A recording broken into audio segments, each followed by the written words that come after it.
Mao ni ang explanations.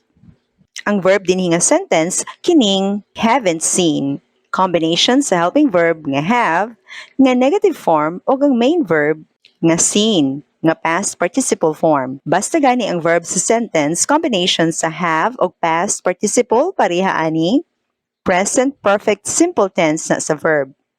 Kung singular pa ang subject ani, has plus past participle ni. Ang present tense ani nga negative form, don't see. Ang present continuous, aren't seeing. Ug ang present perfect continuous, haven't been seeing. Ang verb din nga sentence kining was being cleaned. Kung ang combination sa verb was plus being plus past participle pareha aning cleaned, past continuous tense na nga passive ang voice. Pasabot, ang subject sa verb mo'y nahitabuan or gibuhatan sa action. Kung plural pa ang subject ani, were plus being plus cleaned ang verb ani. Ang past simple form ani nga passive voice was cleaned.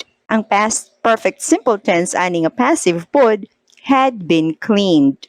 O ang past perfect continuous tense ani nga passive pod ang voice had been being cleaned. Ang verb ani nga sentence kining kept.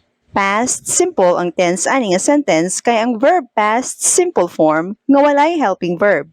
Nagsolo ra siya. Kung past continuous pa ni siya, was keeping ang forma. Kung past perfect simple, had kept. Kung past perfect continuous, had been keeping. Ang verb ani nga sentence kining had left.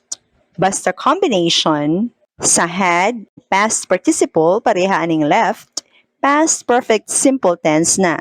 Kung past simple tense pa ni, left ra ang gamiton nga verb.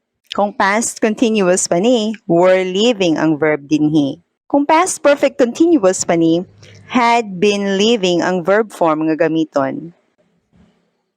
Ang verb ani nga sentence nga interrogative or question format kining feel nga naay helping verb nga does feel. Kung ang verb gani naay helping verb nga does, present simple tense na siya. Ang present continuous form ani is feeling. Kung present perfect simple pod, has felt.